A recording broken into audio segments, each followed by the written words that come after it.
Hi viewers, welcome to my channel Avani's world. Sri పరాభవ నామ సంవత్సరం, ఉత్తరాయణం, గ్రీష్మ ఋతువు, అధిక జ్యేష్ఠమాసం, శుక్లపక్షం, దశమి. ఈరోజు ఉత్తరా నక్షత్రం, సోమవారం. చాలా అద్భుతమైన రోజు. ఈరోజు జపించవలసిన మంత్రం ఓం సాంబ సదాశివాయ నమః, ఓం సాంబ సదాశివాయ నమః, ఓం సాంబ సదాశివాయ నమః. అందరూ కూడా ఈ నామాన్ని తప్పకుండా జపించండి. ఇక ఈరోజు మంచి మాట. మనం ఎంత స్థాయికి ఎదిగినా కూడా పాత రోజుల్ని మర్చిపోవద్దు. పాత రోజులు గుర్తుంచుకుంటే మనకి మంచి ఉంటుంది, చెడు ఉంటుంది, దుఃఖము ఉంటుంది, బాధ ఉంటుంది. మంచి విషయాలు గుర్తు వచ్చినప్పుడు సంతోషంగా ఉంటాము. అదే చెడు విషయాలు, బాధ కలిగించే విషయాలు మనకు గుర్తొచ్చినప్పుడు దాని నుంచి నేర్చుకున్న పాఠం అనేది మనకు తెలుస్తుంది. పూర్వంలో ఉన్న మిత్రువులు ఇప్పుడు శత్రువులు కావచ్చు. అదేవిధంగా కుటుంబ సభ్యులే మనకు శత్రువులు అయి ఉండొచ్చు. జీవితం ఎన్నో పాఠాలను నేర్పిస్తుంది. పాత రోజులను గుర్తుంచుకుంటే జీవితం బాగుంటుంది. ఒక చిన్న గ్రామంలో ఒక వ్యవసాయదారుడు ఉండేవాడు. చూడ్డానికి బాగుంటాడు, కానీ కోపిష్టి. బాగా మాట్లాడగలడు, ధైర్యవంతుడు. ఒకరోజు ఒక చిన్న కుర్రాడికి ఇతని మీద ఎంతో కక్ష ఉంటుంది. ఎందుకంటే ఇతను కాపలా ఉండే వృక్షం పళ్ళు కోసుకున్నాడని చెప్పేసి తన బట్టలన్నీ విప్పించి ఎండలో కూర్చోబెడతాడు. అది ఆ అబ్బాయికి చాలా బాధ కలుగుతుంది. ఇక రోజులు గడుస్తుంటే ఆ అబ్బాయి పెద్దయితాడు. ఇక ఆ కాపలదారు పెద్దాయన ఒక చెట్టు కింద నిద్రపోతూ ఉంటే దూరం నుంచే ఈ కుర్రాడు గమనించి రాయితో విసురుతాడు. ఇక అతనికి దెబ్బ తగులుతుంది. అమ్మో, చూస్తే నన్ను చంపేస్తారని గ్రామం వదిలేసి వెళ్ళిపోతాడు. ఇక అతనికి దెబ్బ తగలగానే తన స్నేహితుడు పక్కనే ఉంటాడు. నా జీవితం ఇలా అయిపోయిందని బాధపడుతుంటే, సరే నేను తీసుకెళ్తాను డాక్టర్ దగ్గరికి అని తీసుకెళ్తాడు. ఇక డాక్టర్ దగ్గరికి తీసుకెళ్తే అతను అన్ని మందులు, వైద్యము అన్నీ చేస్తాడు. ఇక ఈ మధ్యవర్తి స్నేహితుడు చెప్తాను, డబ్బులు తను ఇవ్వకుంటే నేను ఇస్తాను అని చెప్తాడు. ఇక ఆ డాక్టరు అన్ని ఆయుర్వేద మందులు పెట్టేసి, నువ్వు ప్రతి నిత్యము కూడా ఒక బావి దగ్గర స్విమ్మింగ్ చేస్తున్నట్లయితే ఇంకా మంచిగా అవుతావని చెప్తాడు. అలాగే ఆ స్నేహితుడు ఇంటికి తీసుకెళ్ళి సేవలు చేసి అతన్ని రోజు మధ్యాహ్నం సాయంత్రం ఆ బావి దగ్గరికి తీసుకెళ్తే స్విమ్మింగ్ చేసి మంచిగా అయిపోతాడు. ఇక రోజులు గడుస్తున్నాయి, డాక్టర్ దగ్గరికి వెళ్ళట్లేదు. ఏమైంది పెద్ద మనిషికి అని చెప్పేసి వెళ్తే అతను మంచిగా నిద్రపోతూ ఉంటాడు. వెళ్ళి నా డబ్బులు బాగైపోయావు కదా, డబ్బులు ఇవ్వలేదు నువ్వు మందులకు అని అడగగానే, నీ డబ్బులు నేను ఎందుకు ఇవ్వాలి, నువ్వు ఎలాగో అడవికి వెళ్ళి మందులు తీసుకొచ్చుకుంటావు కదా, నా కోసమే స్పెషల్గా తేలేదు కదా అంటాడు.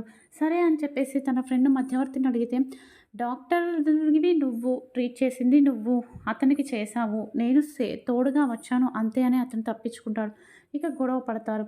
గొడవ అయ్యాక అక్కడే ఉన్న ఒక ఆస్థాన రాజు దగ్గరికి తీసుకెళ్తే విషయం అంతా తెలుసుకున్న రాజు, అతను వైద్యం చేసింది నిజమే, నీకు దెబ్బ తగిలింది నిజమే, కాబట్టి ఆ పెద్ద మనిషి కాపలాదారుడు దగ్గర ఏమీ ఉండదు, పొద్దున కూలికి పోయి రావడం తప్ప. ఇక తనని అలా వదిలేస్తాను. ఎవరైతే మధ్యవర్తి ఫ్రెండ్ ఉంటాడో అతనికి 1 సంవత్సరం పాటు డాక్టర్ కింద పనిచేసి అతనికి వచ్చే సంపాదనలో 10% డాక్టర్కి ఇవ్వాలి అని చెప్తాడు. చూసారు కదండి దీనిలోని సారాంశం. మంచివాడు నమ్ముతాడు, చెడ్డవాడు సమయాన్ని బట్టి చెడు చేస్తూనే ఉంటాడు.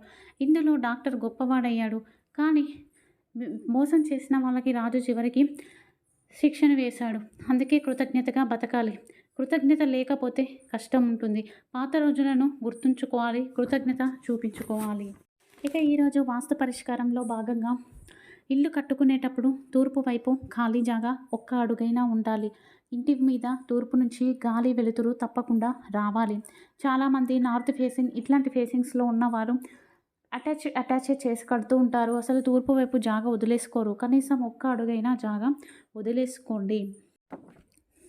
ఇక మన సంప్రదాయంలో భాగంగా ఏ ఇంట్లో అయితే స్త్రీలు డెవలప్మెంట్ ఉంటుందో ఆ ఇల్లు చాలా బాగుంటుంది. ఏ ఇంట్లో అయితే ఆడ మగ పిల్లల మధ్య తల్లిదండ్రులు వ్యత్యాసాలు చూపిస్తారో, ఆడపిల్లలను తక్కువ చూసి మగపిల్లలను బాగా చూసుకుంటారో ఆ ఇంట్లో ఎదుగుదల ఉండదు. చివరికి ఆడవాళ్ళే వాళ్ళను సాకే పరిస్థితులు వస్తాయి. అలాగే ఏ ఇల్లు అయితే ఆడపిల్లల చావులకు, భ్రూణ హత్యలకు కారణమవుతుందో మహాపాతకం చుట్టుకుపోయి దారిద్ర్యం తాండవిస్తుంది. అదేవిధంగా రాత్రి భోజనం చేసిన తర్వాత కంచం శుద్ధి చేయకుండా అలాగే పెడితే ఆ కంచానికి ప్రేతాత్మ ఆవాహన అవుతుంది రుచి చూడటం కోసం. దానివలన యజమానికి ఆపత్కాలం మొదలవుతుంది.